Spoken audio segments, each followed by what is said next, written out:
Super awkward Funcast. You're listening to the Super Awkward Funcast. Yeah. Welcome to the Super Awkward Funcast, episode 42, I believe.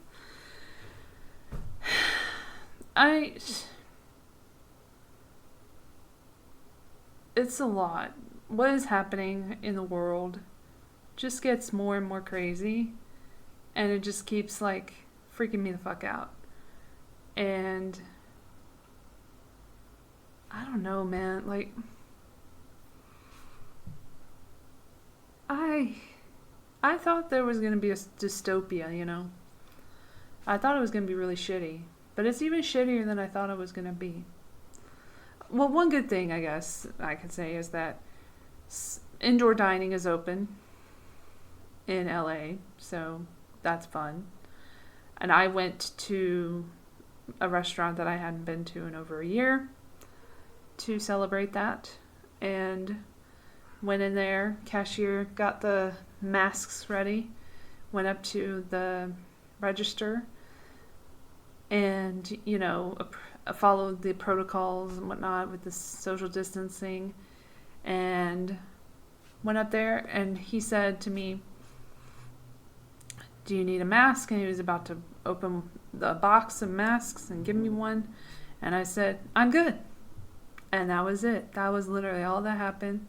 And then I was able to sit at my table and eat normally, and it was just nice. It was nice, even though other people were still buying that whole ridiculousness and still going and ordering with a mask on. Then they sit down, and magically the virus is not a problem anymore once you sit down. So it's all good. It's just in the air, at your height. But once you lower yourself and sit at your booth or your table, then you're okay. It just disappears. That's what they want us to believe, I guess. It's pretty stupid. So there was that. That was a while ago, though. I don't even know when. Other than that, I've been watching a lot of SAG movies. Well, SAG-nominated movies and TV shows and TV movies as instructed. And that's been fun. And there's some SAG Awards nominees that are Oscar nominees as well, which is cool. I guess we can go over that. This is just one of those episodes where I'm just kind of I'm exasperated by this whole situation. I'm probably a lot of other people are too. But then we have the mass shootings thing going on. We can't ignore everything that's going on. Unlike the media. I'm gonna turn off this little fan thing, even though it's hot and I want it. I'm gonna turn it off so you can hear me completely, and that lovely plane outside. I hope you guys have all gotten vaccinated, because you're gonna have to soon. Love that. Love AstraZeneca coming out and being like, yeah, 76%, 79%, whatever the fuck it is. And, we're going to take care of everything.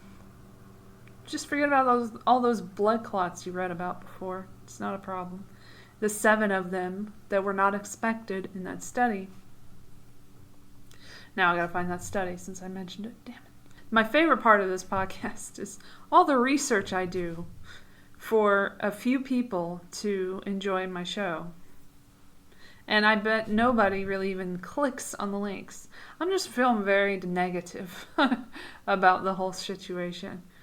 But yeah, the narrative from the press or whatever is that everybody's just lining up to get vaccinated in LA, because they just announced in April that they're going to open it up to the older people and then the younger adults, and which somehow includes 16-year-olds, which last time I checked The age of consent in California is 18, lovelies, because that's what you say for sexual situations, but you don't say that for informed consent, which it's never really informed, when it comes to medical procedures that don't really need to be done.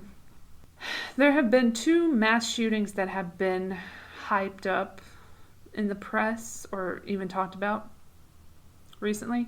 I guess 3 if you count the first one, which was the Asian hate shooting that they did. That's how it's being categorized, even though the shooter said that there was no racial bias or whatever. It just happened to be a lot of Asian people who were killed and maybe a couple of white people.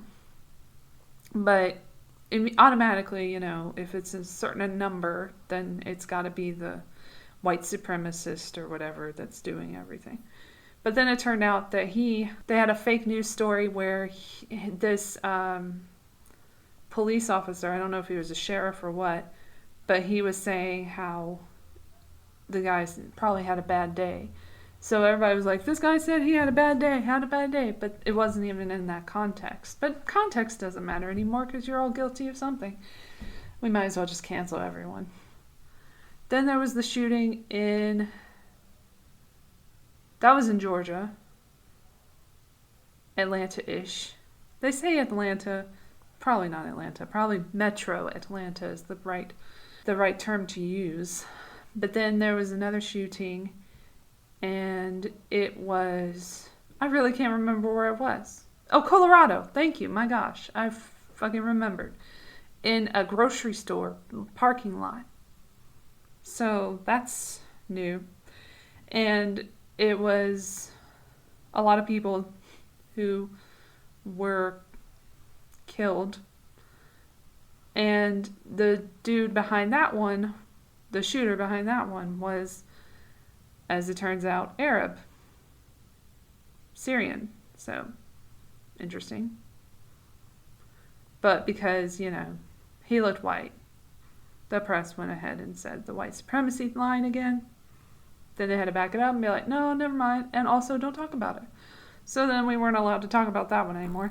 And now we got another one in Virginia Beach, I believe. Let me look that up. It was like 9 people injured, I believe. Let's see. Enjoy the plane in the background. Here we go. Virginia Beach, yes. Oceanfront shootings. Oh, I got the release from Chief Paul Newdigate. Interesting name. From the police department. And it says, update to overnight oceanfront shootings. Virginia Beach, Virginia. At approximately 11:20 p.m. on March 26, 2021, I'm recording this on the 27th, the Virginia Beach Police Department responded to an initial shooting call on Atlantic Avenue at 20th Street in the Oceanfront Resort area. The preliminary investigation indicates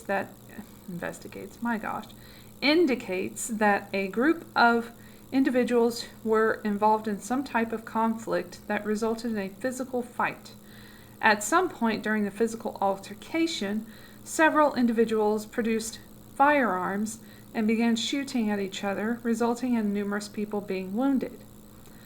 Multiple officers responded to the above incident. Several minutes later, while managing that initial crime scene and crowd that had gathered, VBPD officers heard additional gunshots in the vicinity of the 1900 block of Pacific Avenue. As additional shooting victim, dang it, why can't I read? This is sad. An additional shooting victim was located in the 300 block of 19th Street near Pacific Avenue. The adult female victim in this shooting succumbed to her injuries at the scene.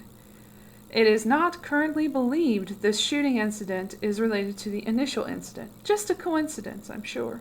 While the above was transpiring, One uniformed VBPD, I know I was going to mess that up eventually, officer in immediate proximity of this location encountered an armed citizen, which resulted in a police-involved shooting. The adult male involved succumbed to his injuries at the scene.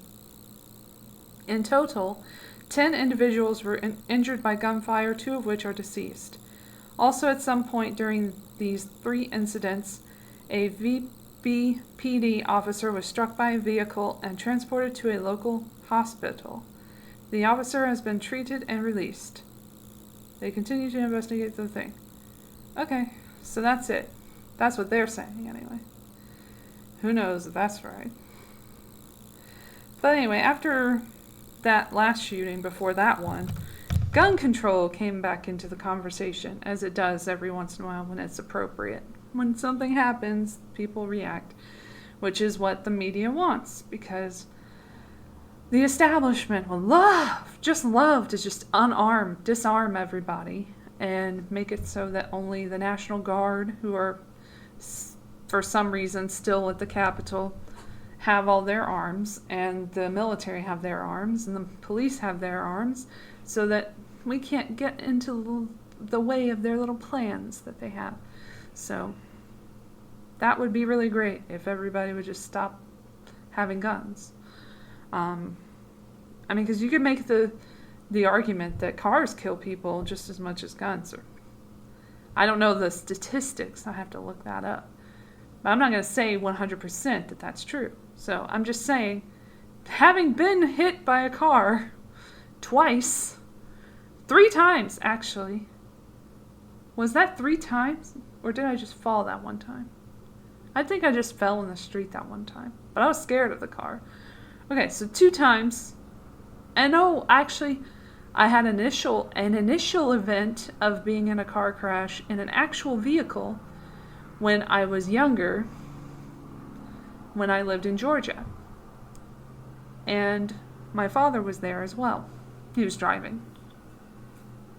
And I had the airbag come out and all in my throat and everything. It was horrible. My glasses were okay though. I was like, phew, don't have to get new glasses, good. But, it was rough. That was a rough one. Actually, even before that, there was a moment in a parking lot. Back in the day when I was a young teenager, I think. We were all, my brothers were in a car, and somebody was driving. I don't even know who's driving, some relative or something. And we were, backing out, and then some asshole, hit us in the back, so we felt it. That was the first crash I had. Second crash was a later down the line when I lived in Georgia, again, as an adult. And then the third one was my biggest one, which was the Escalade, where I became disabled, technically, and have an ongoing condition forever of neuropathy, neurological condition. I have cubital tunnel syndrome, and then chronic back pain, of course. And then after the next one, or maybe even before that, I had chronic headaches. Because I have headaches very often when I'm laying back on the bed. Oh yeah, just get in my head for a second. I have to lay on the bed, and if I hit the back of my head where I hit my head when I was initially in the crash, on foot, remember, I got hit and fell back on my head.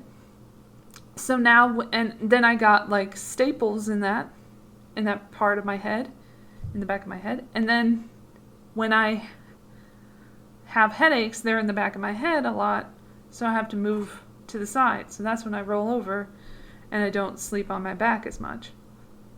So that's fun. Anyway, so those are 4 incidents. No, 3 so far. The 4th one was a minor crash, but still got a lot of money that I was able to live on after the pandemic, so okay.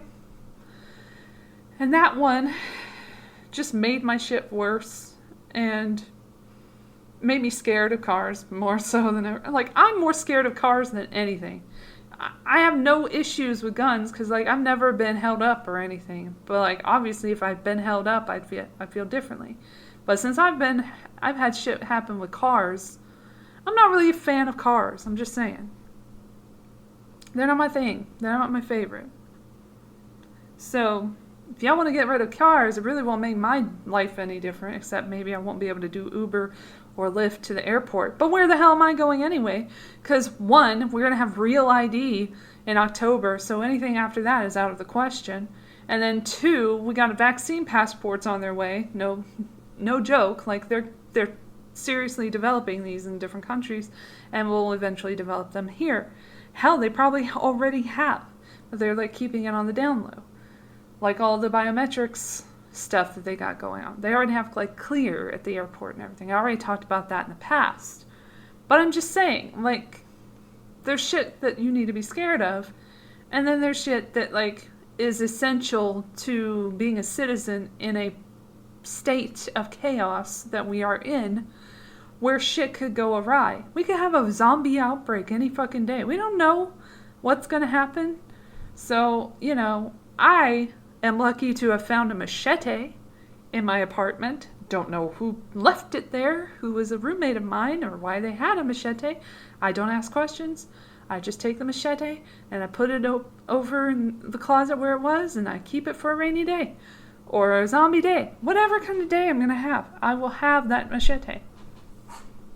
So, a machete is probably better than a gun, really. You can really get some damage in there. I'm not saying I support machetes. I'm just saying, in a crunch, it won't be a bad idea. I don't know if I could throw it, though.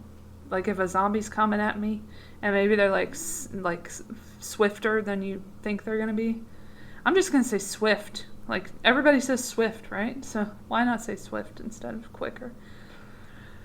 Anyway, so that's that. So, get the vaccine, so you can become a zombie. Not that I'm saying that it's going to make you into a zombie. I'm just saying, in general. I'm not saying anything. I'm saying nothing. I've said nothing. None of this means anything. Nothing means anything, really. Let's get philosophical on your ass. Nothing means anything. What you're complaining about today, if you're complaining about anything, won't mean anything tomorrow. If you're canceling people now, they're not going to be canceled. You know what? I'm yet to see anyone who's actually been canceled other than by the courts. Like in a court of law, which is where you're supposed to go when you've done something really horrendous. Like, say, Harvey Weinstein. Who, by the way, was doing some shit that was kind of like not that, out of the ordinary while he was doing shit that was a little fucking gross and, rapey and shit. So he's raping people, but he's also doing a little something on the side where people will look the other way on that shit. But that's part of the business, right? So if he's asking you to have sex with him and you comply, that's not really rape. So there has to be some kind of in-between. That is a power, what do they call that? Like a power dynamic that is unhealthy, like, and unbalanced or whatever. So what's going on with Armie Hammer? Because Armie Hammer, last thing I saw about him was that he was accused formally with the police, and the police are investigating in LA. But I haven't heard shit since then, and probably won't. But that would be a rapey situation, like a sexual assault. There's a safe word. So, like, I've looked into this case. I was talking to my mother about that the other day. That, if he didn't say okay when they said stop, when they say the safe word and he ignores it, that's tantamount to rape. Because you have ignored the rules of the game that you're playing. Which is a very dangerous game, but if you want to play it, I have no judgment. So, just something to think about. Ignore the background of people coming into my building. Again, I'm in an apartment. I am not in a swanky studio that I can't afford. And also, I couldn't probably do that anyway now, without complying with some weird order. I don't even know if there's studios up. I'm sure there are. I wouldn't even know where they would be, though. I miss going out and being on set and stuff. I think about that a lot. I wish that would be a possibility again. But with SAG being as crazy as they are about like all these protocols and the mask thing in general, and how it doesn't apply to certain people, but it does apply to these people, I just don't like that. So if you're going to set rules for everyone, and then not let people, behind the scenes suffer, who are manning the cameras and stuff and doing the sound with the mic, while all these people are barefaced on camera. Like, make it make sense. So it doesn't affect the people who are in front of a camera, but it does affect the people who are behind the camera. So they cannot show their face, or they will be attacked by the virus. There's so many weird contradictions and stuff with this thing. So I was going to talk about Fauci. Oh my gosh, Fauci. He was relevant for a second, but then he wasn't again. So I don't know if it's really worth mentioning, because the time that I wanted to talk about him before, I was like really gung-ho about it. And now I'm kind of like, whatever. More importantly, like there was a speech, there was a press conference, if you can call it that, with the president, in which he started like patting himself on the back for doing a good job with the vaccines, which he hasn't, but whatever. And then he took questions, but only from people he had the pictures of, and he had their names, and probably the question, let's be honest. And, that just shows, one, the people like, or accounts online who are like, ha, he is a puppet. Well, douche, your dude was a puppet too. Everybody's dude was a puppet. Like all the presidents are puppets. Like you can't point your finger at Biden and be like, he's a puppet, and then let Trump say some stupid shit in his little press conferences and have notes and stuff. And yeah, maybe they're handwritten or whatever, but like it's still notes. Everybody has notes. And like this reminded me, like the sheet that I saw from Biden, which was funny because it said the president. It's like, you don't know who you are? Okay. But when I saw that, I was just reminded of being on the red carpet. Not on it, of course, but as a photographer, because I used to photography a lot. I don't know why I'm making up words, but whatever. I used to photograph things, people, such things as people and landscapes and shit. But I would photograph celebrities when I needed to, just to get out there, and it would be for a sci-fi oriented site that is basically doesn't exist anymore. I didn't get paid from them or anything, but it was a good experience. I had a good experience with them, but I never got paid anything. They didn't pay shit. And then they just ended the whole affair. But we ended good. It's all good. Good terms. So anyway, one of these things, I did an event. I did multiple events, not just one, of red carpet premieres. So you would be at the premiere, and then a PR person would come out and they would like hold up the name of the person, so you know what to put on under your photos and stuff. And you would have to pay attention. You have to know their name and everything. Sometimes you knew their name, but sometimes you did not know their name. There would just be some random person, some random famous person, somewhat famous person on the red carpet. You're like, I don't know who this schmo is. And then they say, this is John, whatever. And you're like, okay, hey, John, look over here. So that would be what it would happen. So you would also get a cheat sheet. Thor: The Dark World premiere, they gave us like a cheat sheet, is the word, with photos of people who were involved in the production, who would be on the red carpet, and then their names, so we would know what to go with. And also that would be good for interviewing too. So I would interview people every once in a while on the red carpet as well. So and that was just one time. I've gotten multiple cheat sheets before. So this is normal. So I figure it's kind of like that with the president, which is kind of disturbing because, well, not really, because again, they're the puppet. So they're not even really in charge of anything at this point. They're just a spokesman. And then eventually spokeswoman once Kamala Harris comes in as the next president. After they get rid of Biden, however they're going to do it. But yeah, it just kind of reminded me of that kind of practice of getting the information beforehand so you're prepared. So I just think that's such a weird thing to be like ha about, it's standard operating procedure. Okay, big news with the Wuhan lab thing though, because I was just listening to an old podcast of mine in which I was stating that it could be possible that the fucking virus was developed in the lab and released from the lab. It's possible. And then, my guest was not like in that frame of mind, so he disagreed. But I still stand by that possibility. And I've not seen anything since that would make me think it wouldn't be possible. So what happened recently is this motherfucker, the ex-CDC director who was involved, I don't know if he was actually there, but his name was mentioned in a couple of pandemic exercises before this happened. But he came out and he went on CNN of all places. And he said, you know what? I think that it was a lab leak. And he's not the first one to say that. Like, there's multiple people who have said that, who've come out and been like, you know what? I think that's what happened.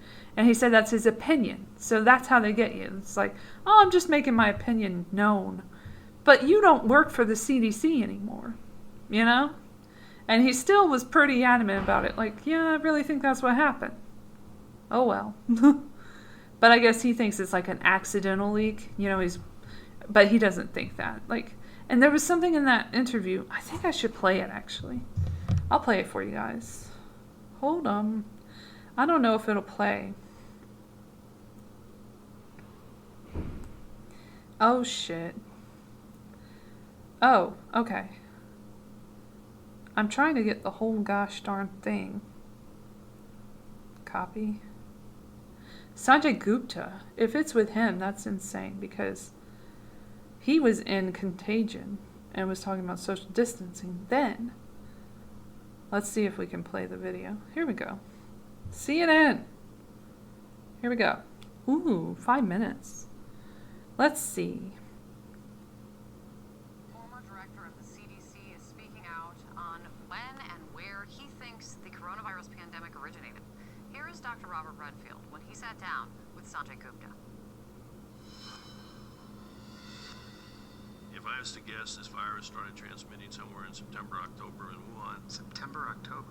That's my own view. It's an only opinion. I'm allowed to have opinions. Now, I am of the point of view that I still think the most likely etiology of this pathogen in Wuhan was from a laboratory, escaped. Other people don't believe that. That's fine. Science will eventually figure it out. It's not unusual for respiratory pathogens that are being worked on in a laboratory to infect a laboratory worker. It is also not unusual for that type of research to be occurring in Wuhan. The city is a widely known center for viral studies in China, including the Wuhan Institute of Virology, which has experimented extensively with bat coronaviruses. Yep. It is a remarkable conversation I feel like we're having here because you are the former CDC director and you were the director at the time this was all happening. Mm-hmm. For the first time, the former CDC director is stating publicly that he believes this pandemic started months earlier than we knew, and that it originated not at a wet market, but inside a lab in China. These are two significant things to say, Dr. Redfield. And that's not implying any intentionality. That's my opinion. Right? It's just my opinion. I'm a virologist. I have spent my life in virology. I do not believe this somehow came from a bat to a human, and at that moment in time, the virus that came to the human became one of the most infectious viruses that we know in humanity for human-to-human transmission. Normally, when a pathogen goes from a zoonotic to human, it takes a while for it to figure out how to become more and more efficient in human-to-human transmission. I just don't think this makes biological sense. So in the lab, lab, do you think that process of becoming more efficient was happening? Is that what you were suggesting? Yeah, let's just say I have coronavirus that I'm working on. Most of us in the lab, we're trying to grow a virus. We try to help make it grow better and better and better and better and better and better so we can do experiments and figure out about it. That's the way I put it together. Sanjay is joining me now. Oh, I mean, Sanjay, okay. this was part of a really important documentary that you've been working on for months, but wow. I mean, Redfield says that this is his opinion, but the fact that he's comfortable enough to go there publicly, it's going to have an impact. Yeah, I think it will, and it's an informed opinion, obviously. He was head of the CDC at the time. He has access to data and knowledge that, most people don't have. So when you hear his thoughts on this, it involves sort of lots of different information that he had access to. The World Health Organization calls the lab leak theory extremely unlikely. Chinese officials have even started proposing this multi-origin theory, saying the pandemic originated in several different places. So that's been unsubstantiated. But the point is, a year into this, we still don't know exactly how this pandemic, where it started. And Dr. Anthony Fauci is now There they go. responding to questions about this. Yeah, so he is part of the documentary film as well, but he was asked specifically about this after he heard for the first time what Dr. Redfield said. So take a listen. I think what he likely was expressing is that Oh, we gotta there get certainly some are possibilities, as I mentioned just a few damage moments control ago, from Fauci. of how a virus adapts itself to a efficient spread among humans.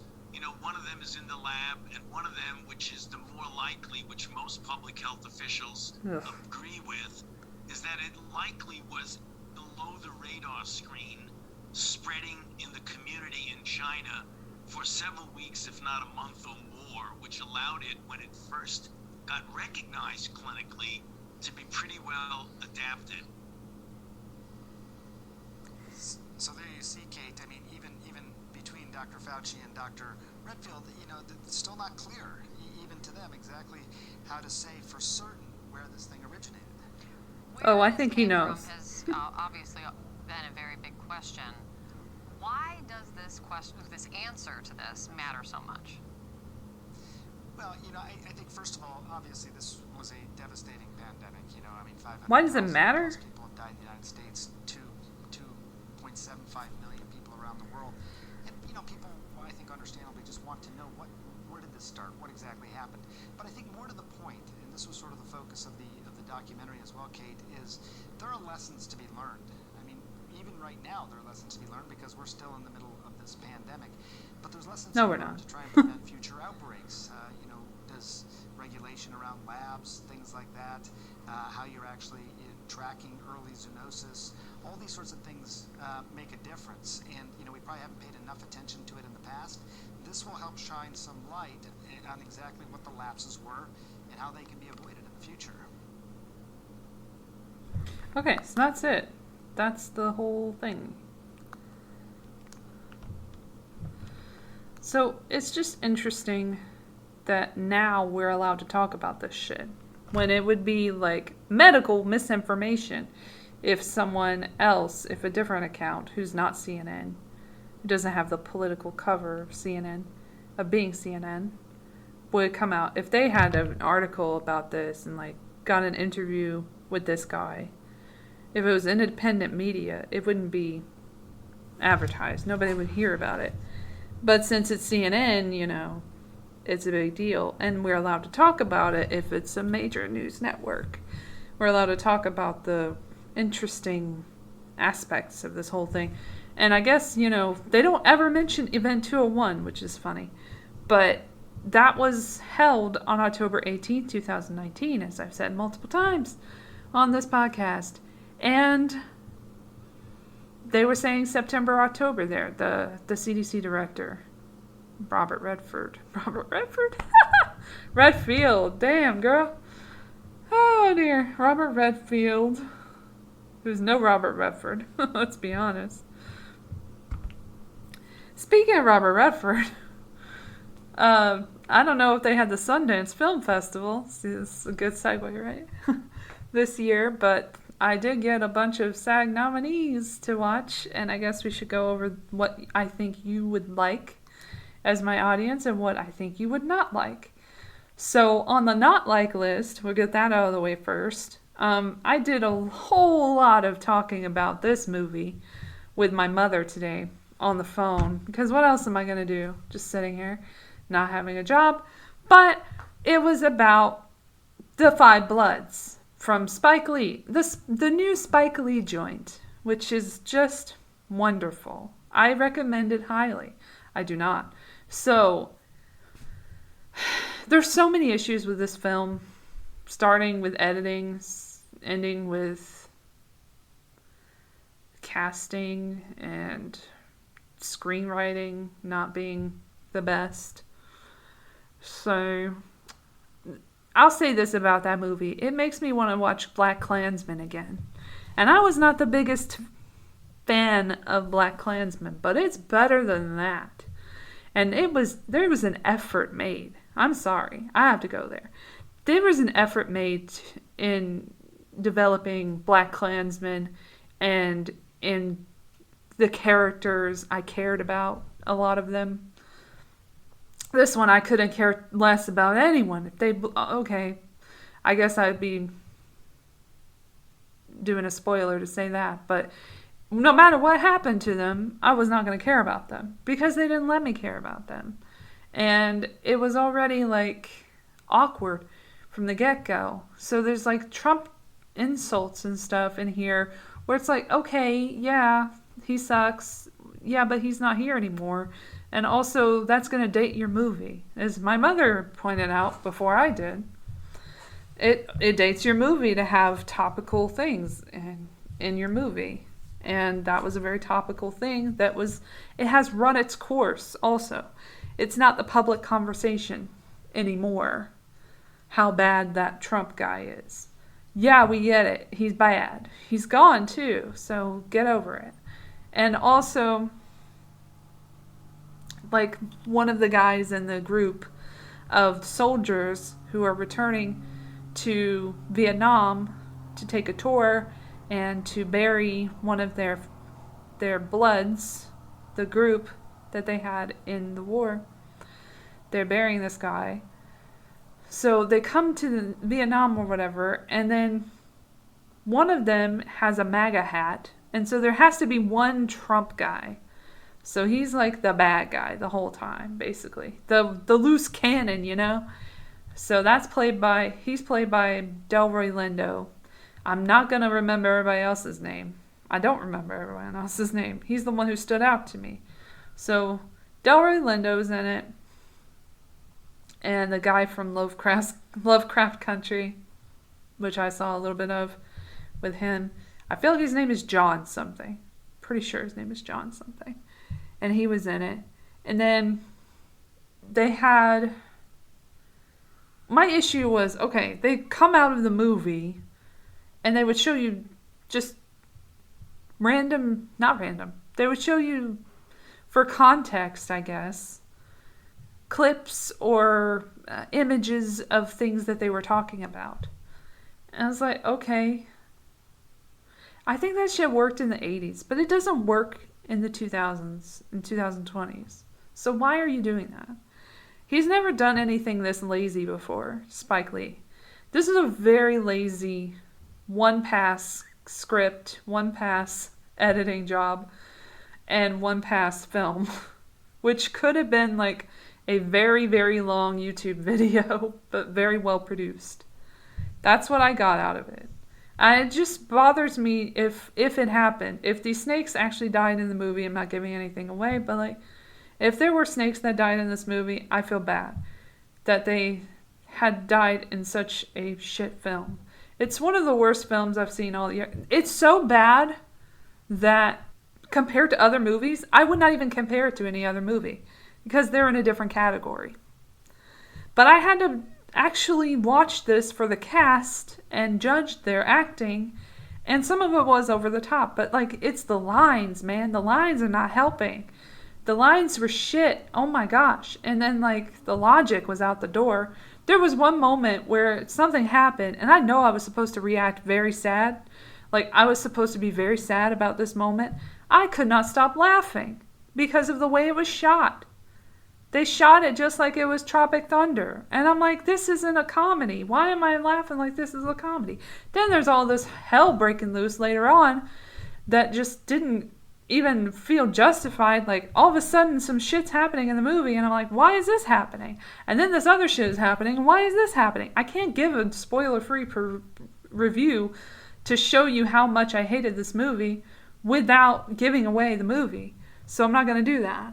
But I'm just saying, avoid it at all costs. It's not a good war movie. And I haven't even seen Apocalypse Now, but I'm like, if they're copying it or whatever in one part, and they're like, or homaging it or whatever, and this, it's one of the best performances, people say, Brando or whatever, and I'm like, maybe I should watch that if I want to watch a war movie that really hates war.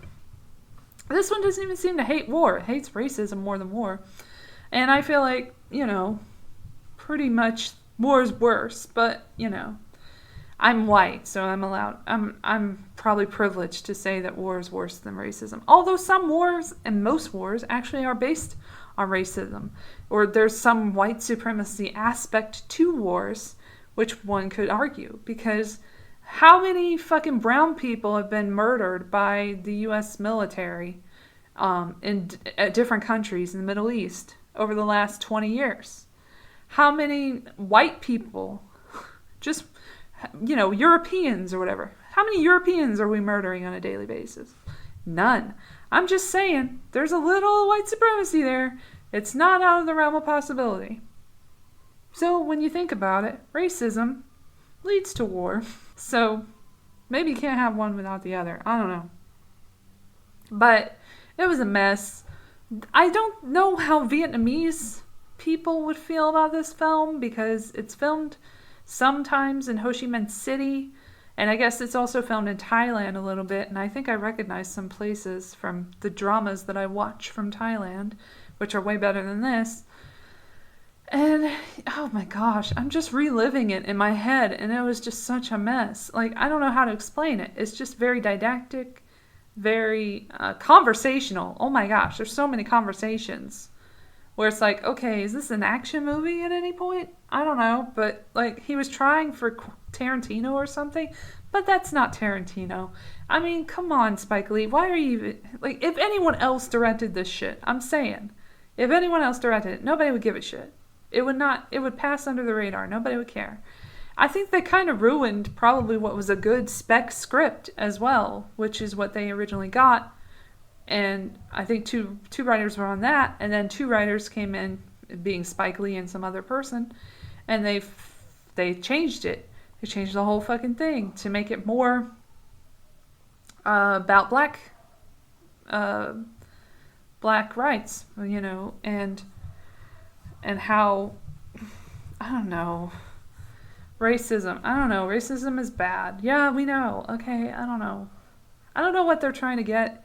Like, everything that they said in this movie has already been said. Like, nothing was new in this movie about Vietnam, about racism. And then they put black... Ooh, I can't say that. I was going to say something, but it was going to be a spoiler. I'm going to move on. So, okay, what I did come away liking in this movie... Well, one, the original score is nominated for an Oscar, right? From Terrence Blanchard. But this score did not match what I was looking at on screen. It's fine, it's whatever, but, like, it didn't match. It's fine. It's a good score. It makes sense, I guess. If you're going to nominate anything from that fucking film, it should be the music. But the music didn't match anything that I saw on screen. It was way overdone for what I was looking at. Like, if the script was better, sure. But it wasn't. The directing was not to standard. Oh my gosh. And the lighting, like, at one point I was trying to be really positive, and I was like, oh, this is a good lighting scene. This is good lighting. I like this blue hue. And then they changed it to another location with another guy, and I could barely see his face. And I'm like, come on. You lit the other guy better than this guy. Why is this guy so drowned in the blue and the shadows? And we saw that guy pretty clearly. So it was a little annoying. And that's a thing I have about a pet peeve when it comes to lighting darker skin tones. I feel like Hollywood fucks up a lot on that. And I don't know if it's on purpose. Sometimes it's white people who are the cinematographers or whatever. I don't know in this case if the cinematographer was white. But I do know the director is black. So you would think he would notice these sort of things with the skin tone being not as present in one shot as the other. This is just a minor gripe. I know nobody gives a shit. But I'm just saying. I didn't like the lighting in that one shot. And I didn't like some of the composition. Really didn't like it. With the Jean Reno character in the French scene, like where he's talking about the French in the World War II. I don't know. There was just a lot of information that was wrong also in the film that took me out. So just do your research. Like, it's not that hard. Just do some research. Stop getting all biased and like in your own head thinking that shit's real when it's not. And also gold. There's gold in here. There's gold in the Vietnam War. There's Nazi gold in Germany, like with the World War II. But there's no gold in Vietnam. Like, that just came out of nowhere to me. I don't know if that was in the spec script, though. I don't know. But it was a mess. It was just a right mess. A raw mess. I did not enjoy that film. So that's the film I liked least. Let's go to the film I liked most so far. Okay, so these are my top 2 so far. I should do a top 3, actually. Let's do a top 3. I want to look at my list here. Well, for TV, The Queen's Gambit is number 1 for me because I actually enjoyed that and I want to get back to it. I have a couple more episodes.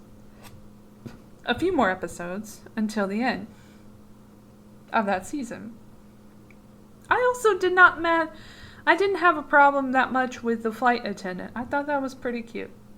Not cute. I mean, it was sad, but like, whatever. I mean, a lot of it was sad. It was like in the comedy category. I'm like, she's crying a lot for this to be in the comedy category, but okay. So getting to it, Minari. Okay, Minari. Would that be top 3? Let me see. That's close, because, no. Oh. I just remembered a really bad moment in that movie. No. Okay, I would say that. Okay. I would say Minari, number 3, top movies so far that I've seen. I haven't seen all of them. I haven't seen One Night in Miami, and I haven't seen Mank. I haven't seen Judas and the Black Messiah. I haven't seen... Is that it? That's the only 3 that I haven't seen. I think. Hold on. Yeah, that's it. Okay. I saw everything else. Cool. So, those are the ones I haven't seen. So, out of the ones that I have seen, Minari's number 3. And then number 2, Sound of Metal. No.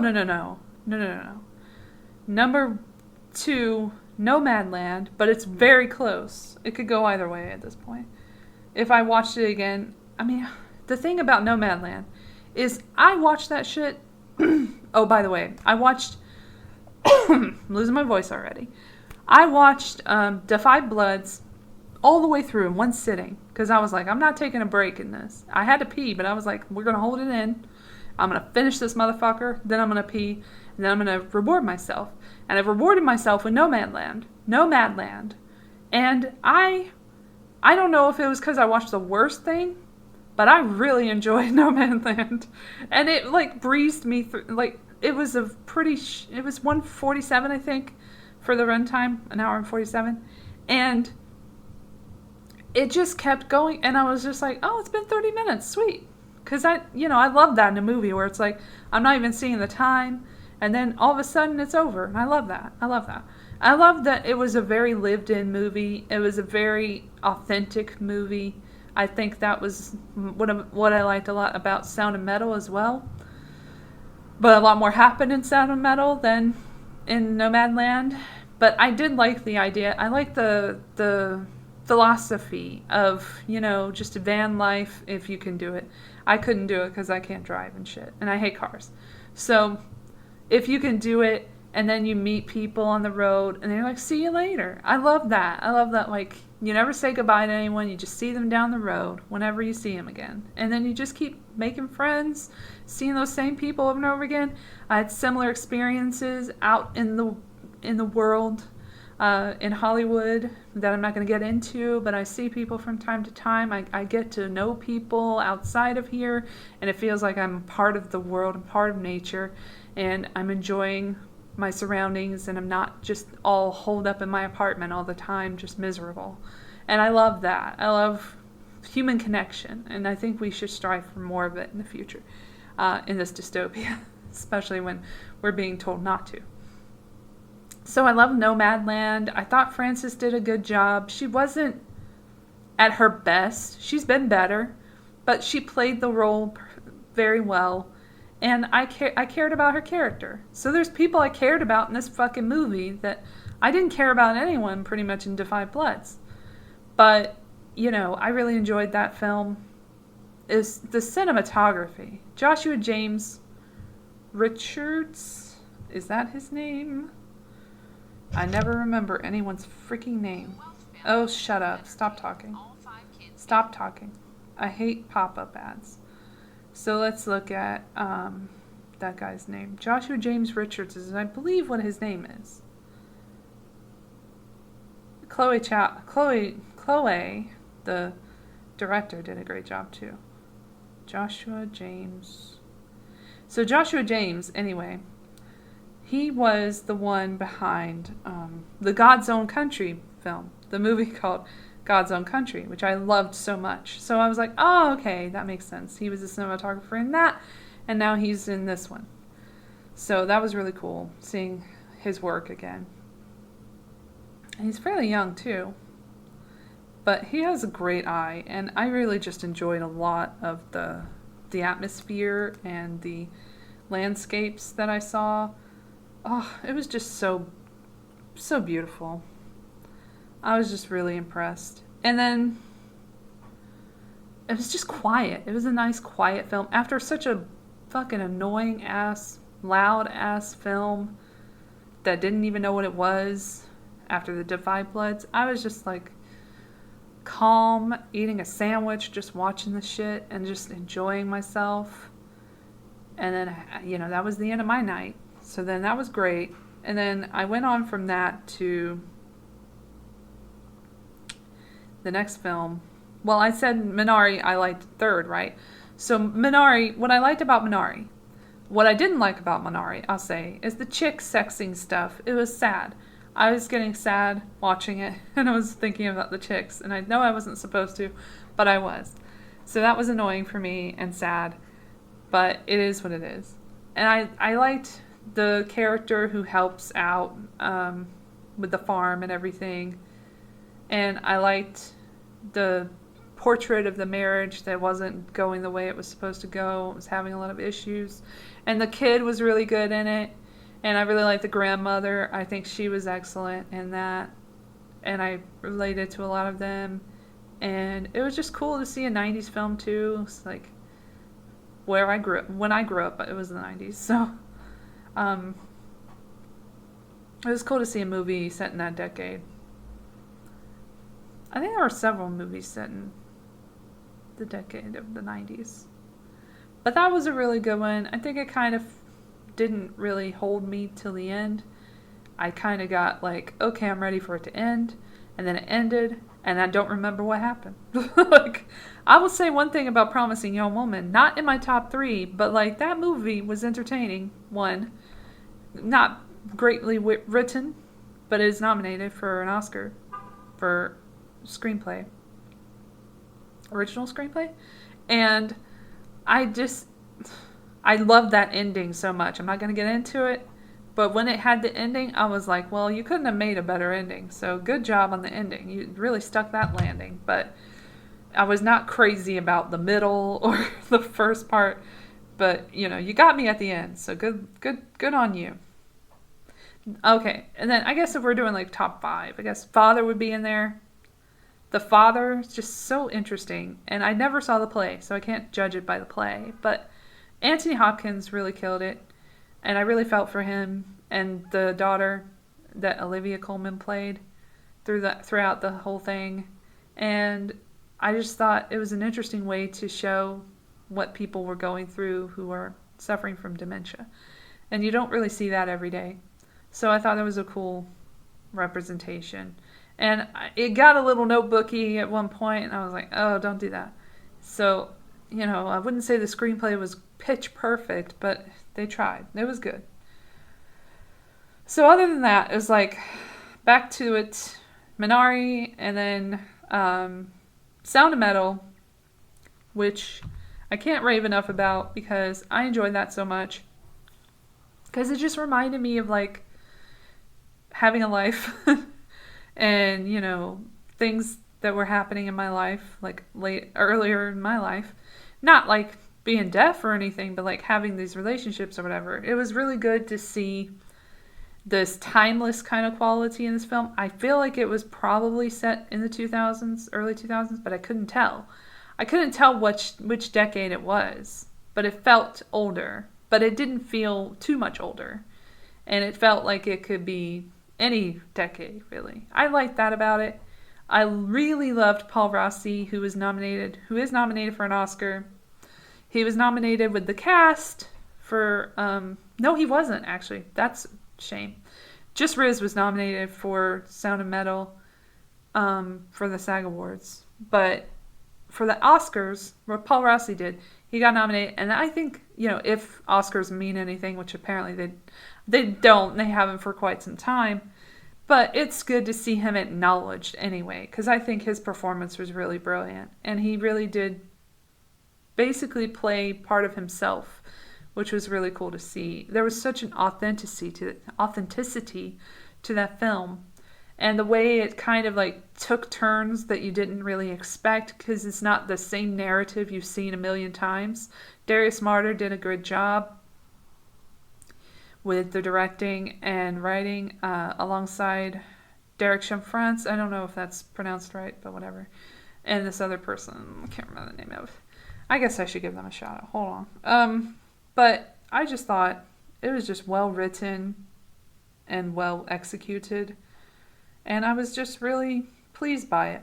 And I felt better about liking it because it wasn't originally like Amazon. They like picked it up or whatever.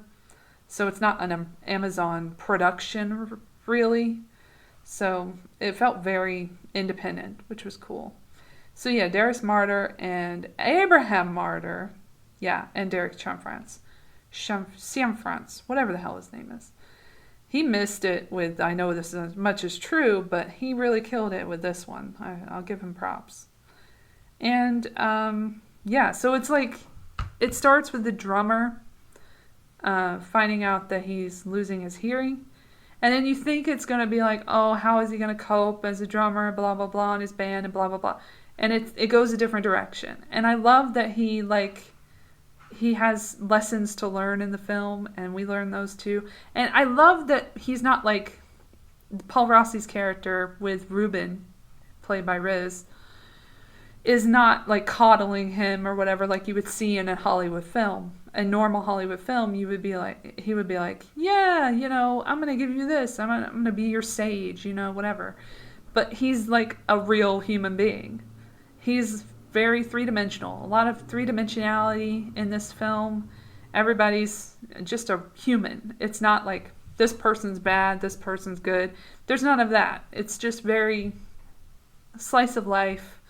It was based on like a documentary that they were going to do of a couple who were facing a problem in a band, but then they didn't do that. So then they made it fictional. And then this is what we ended up with, a very docudrama kind of situation. And I love that, nobody's like acting badly.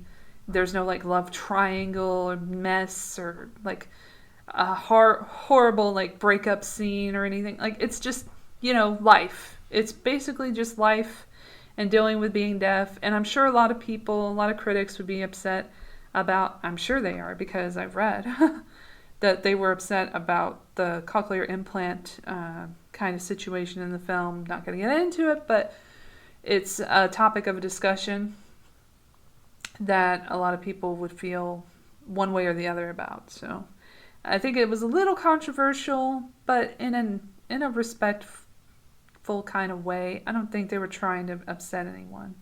So it ended up being really good. I really enjoyed the film. Riz was great in it.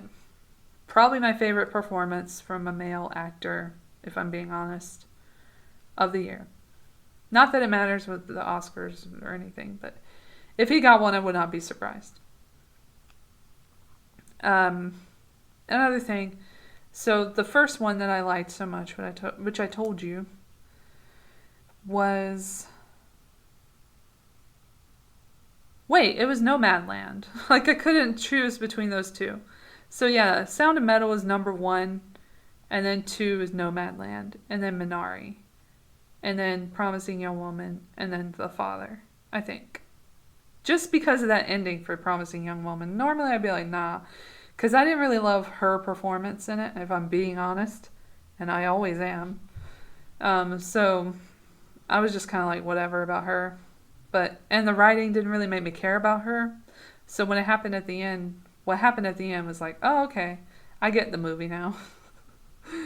I don't think I have to care about her at this point. But not giving anything away. I just watched the trial of the Chicago 7. I will say that. That was watched by me. It happened. Sacha Baron Cohen was nominated for a SAG Award for Best Male Actor in a Supporting Role. I didn't see much interesting about his role, about what he was doing, but okay. And then Best Cast, so I had to watch the whole goddamn thing. And it was just not it. Because I was watching it and I was like looking up the story like I do when I see like movies based on reality, whatever. And Aaron Sorkin is just a lot sometimes with his dialogue. So I looked up the story and found out about Jeremy Kagan's version, which is from 1987. I mentioned the 80s before, and we're coming back to that. So this movie, which was like a docudrama, where it's facts, but it's reenacted from the court case, from the trial. And it's called Chicago. Sorry, it's not called Chicago. It's called Conspiracy Trial of the Chicago 8. And it's on YouTube if you want to look it up. I watched it on YouTube. It looks awful. Does not look good, but it was ripped from something or other and put on YouTube. So what do you expect? Not the best quality, but still, I watched it and I got what I was missing from the Aaron Sorkin one, which was context and actual what happened and not like redoing of certain events. So basically in that one, Carl Lumbly plays Bobby Seale in that. And then also Robert Loggia plays the consular guy, I think. And then there is this guy I recognize all the time, but I don't know his name. It's really bothering me. Peter Boyle is in it also. He plays Dellinger, I believe. David Dellinger.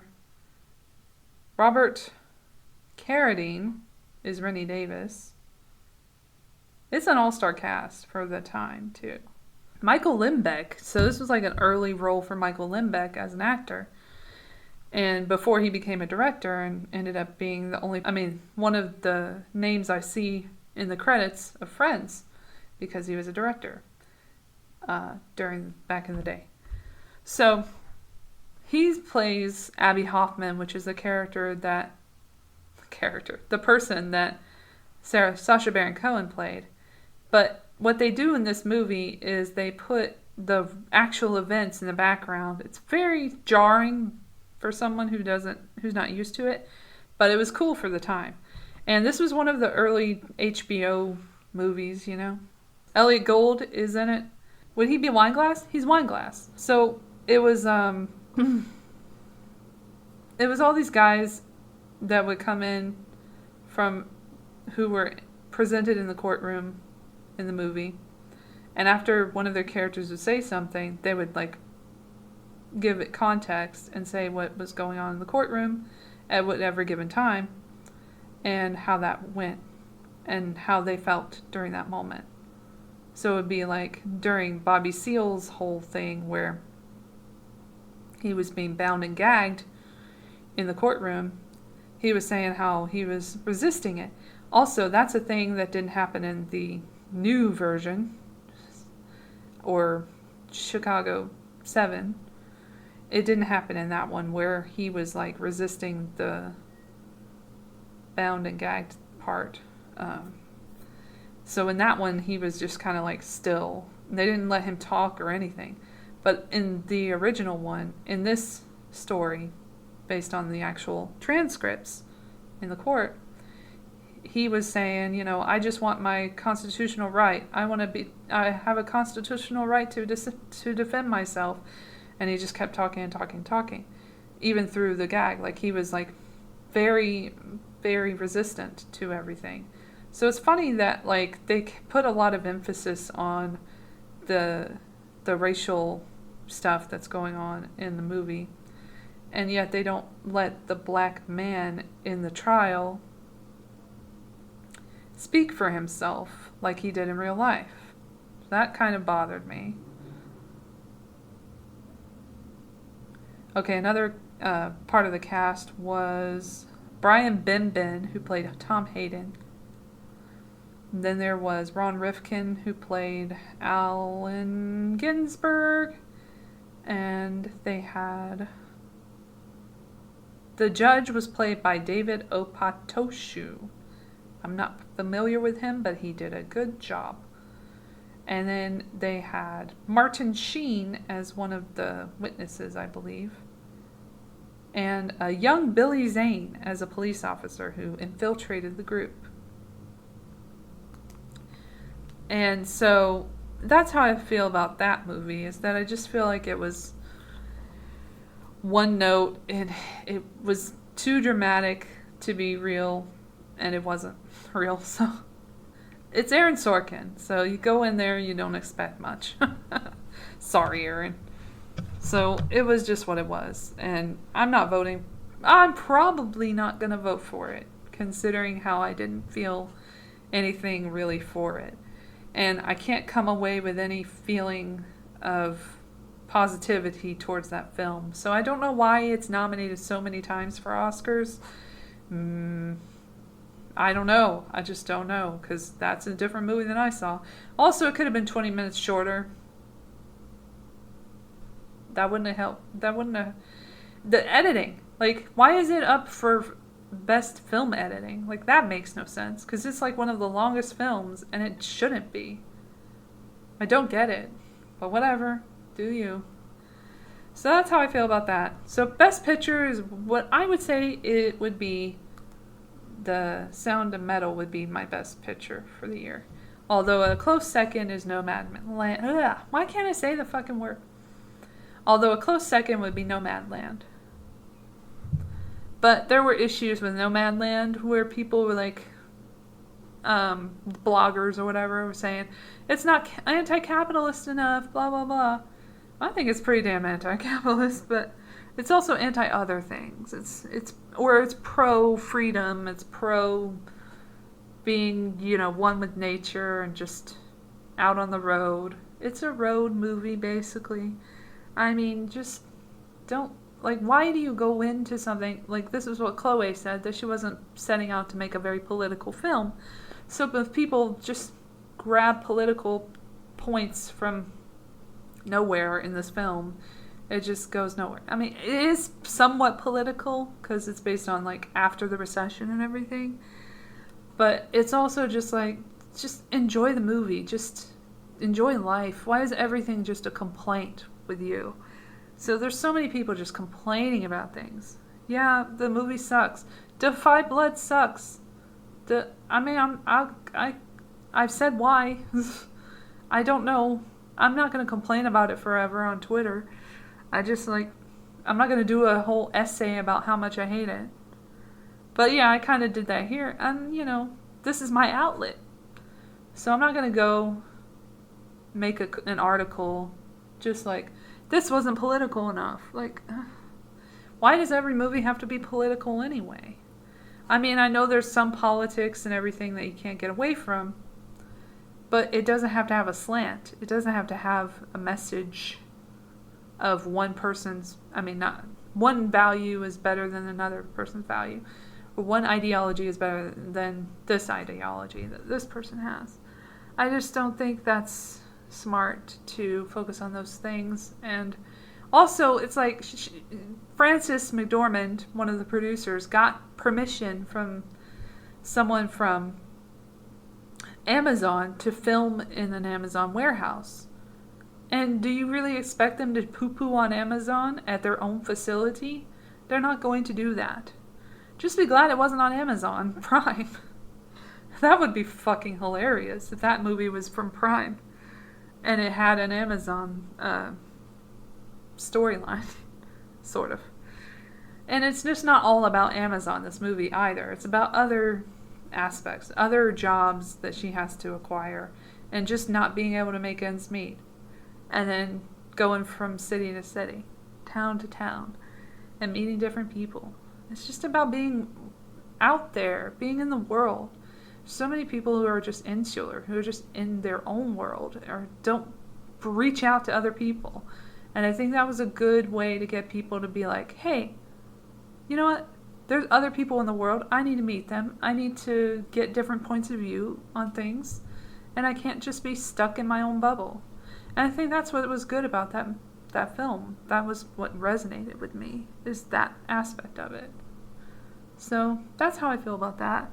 I'm so glad we got through this podcast episode. Whew. I started this just feeling like everything sucks. It does. But, and it sucks that, like, I don't want to get too into it, but I've lost friends because of this whole situation that we've been in for over a year. I've lost people from my life that I'm probably never going to talk to again, and it saddens me. But it's not something I can really do anything about. I can only meet new people and try and be open and be a good person to people as much as possible. Decent person. You don't have to be good. You can just be decent. Just be a decent person to someone. Talk to people that you see on the street. Treat people like human beings, because that's what we all are, until proven otherwise. So, I don't know. Just, if the aliens come, what will we have to say for ourselves? Honestly. What did we do with our lives? What can we be an example for aliens? Like, hey, we're worthy of staying here and not being interfered with. I don't think so. Most of us are pieces of shit. We try. But most of us are just pieces of shit. I think we're born pieces of shit. I don't think it's anything we can really do anything about. We can just try and improve as much as possible. Just be a good version of you. The best version of you can be. And don't just be an asshole all the time, because it just gets tiring. It's not fun. Have fun. Have fun. Go out into the world and be like, world, show me something. And you know what? If you go outside and you are ready for something to happen, something will happen. It's amazing. Nature has a way of presenting you with so many things. I used to do, when I was a kid and I lived in Georgia with my mother, I would go out walking like all the time. I would walk the dog, of course. I would be the one walking the dog all the time. And every time I walked that girl, I was like looking around at the houses and like taking in my surroundings. I didn't have a Walkman or anything in my ears. Or Discman it would be at that time. But I didn't have anything that I was listening to, that I was avoiding the world for. When I went for a walk, I would go out, I would clear my mind as much as possible. I would enjoy the atmosphere and get some fresh air. So these masked people, take your masks off, get some fresh air. You need it. You need it. It's so important. When you're walking outside, I hate seeing all these people with masks on walking outside because I feel like they're so closed off. You should be open when you're outside. Get those particulates in your body. Get the dust and everything. Like, it all has a purpose. Get that air into your lungs. It's so good for you. And you have to build up your immune system. There's so many people who are just so isolated right now, and that is not going to be good for your immune system. It really isn't. And I'm worried about the children who are growing up who are thinking that it's totally normal, and it's not, to wear a mask every time you go to play in school. Like I saw yesterday, I live near a Jewish school, and they were all just wearing masks outside playing. And that's just not what you should be doing. I'm sorry. I'm serious. Like, these children should be playing, and they should not have masks on. No child should have a mask on, in my opinion. And I think it's messed up that 2-year-olds fucking have masks on in so many places. Or are supposed to wear masks. I think that's really messed up. I think, it's bad enough that we have social media for children. Like, children can get on social media at certain ages. Or people will, or the parent will give them a phone to just keep them busy or whatever. That's bad enough. That's going to fuck up their brain. But now we got to worry about their immune system being compromised because of all of this isolation and all of this, trying to get them as sanitized as possible. That's not going to be good for them in the end. I've said it before, I'll say it again. I just worry about that generation of people and how they're going to react to certain things. And I worry that this vaccine situation could make things worse because the cure can be worse than the problem, and usually is. So if you get a vaccine and then down the line your immune system is not as good and you can't fight off like a common cold or whatever, like that would be a problem. But hey, you're not dead. And maybe you're paralyzed or whatever, but that's fine. Whatever. There's certain, situations where they had heart attacks or anaphylactic shock or whatever.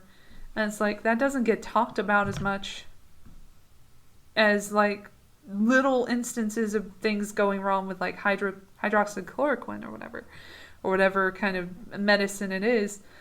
They get talked about, and you can just see that the media, the people who are building this narrative, the companies or whatever, are in like cahoots with the vaccine distributors, with the manufacturers. And that's just that creeps me out. But it's not surprising, because even Bill Gates owns everybody, basically. And yeah, I wasn't going to go another podcast without mentioning Bill Gates. Hello. You thought I was going to forget about you, Epstein's friend? Yeah, no. That motherfucker is like, oh, we gotta be ready for the next pandemic and this pandemic. Shut up. Just give us a few days without a pandemic, please. I feel like, I don't know. Everything's changing. And not for the better. But if we work together individually, see, that's the thing.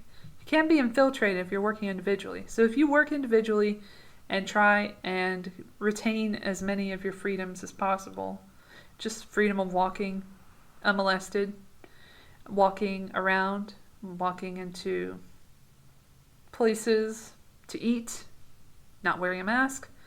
Again, they can't kick you out or whatever. You're going to eat anyway. And you're not going to have a mask on. So just be smart. And, protests are happening all over the world. And they're not getting covered a lot. But there's a lot of shenanigans going on too. And there's a lot of police brutality and stuff. So just keep your head on straight. And do whatever you think is right for you. And for your family, for the people you love. And love each other. I mean, there's so little time on this earth, really. Because we only have a short bit of it. So, love one another. Don't hate each other. Don't be afraid all the time. You're going to die from something eventually. That's what the smokers say, right? You talk to a smoker, they're like, oh, I'm going to die from something. Might as well die doing what I love, smoking. So there's so many smokers out there. I see smokers with their masks hanging down, and I'm like, what's the point? Like, you're already done. You're already killing yourself slowly. I mean, it is what it is. And that's a thing that the government was pushing in your face. Smoke cigarettes. 2 out of 3 doctors say smoke this or whatever. You know, Camels, the best doctor smoking, you know, doctor cigarette. The best cigarette for doctors is Camels. They would do that all the time in advertising. And they advertised heroin. And they advertised Coca-Cola to babies. Not Coca-Cola. Should I say it was like Mountain Dew or something? It was Mountain Dew. They advertised Mountain Dew to babies. They said, give your baby some Mountain Dew. Hell, Dr. Pepper was literally from a doctor in the very beginning. That's a pharmaceutical that they threw in people's face, and they're like, this is great for you. It's a tonic. Have it. And then turned out, no, it's probably not very good for us. What's another one? AZT. There's Fauci for you. AZT he pushed on the public who were dying of AIDS, and then they died of AZT instead. So, I mean, come on. Just be smart. Everybody be smart. Thank you so much for listening. I tried my best on this thing. The next time I'm on here, it will be April, and all of the vaccine shit will have been administered. And I guess I'll get into that whole thing. The fallout from that. Because I'm sure it's going to be really intense and extensive. So we'll talk about all of that mess then. And I think it'll be after the SAG Awards, so we can discuss that. Because I want to not be too overwhelmingly political in this goddamn thing. Because this did start out as a fun show. With guests, which was nice. Would love to have guests again. If you want to come over to my apartment in Hollywood. But I digress. It's been fun. Thank you so much. Let's try not to kill each other as we move forward in this dystopia.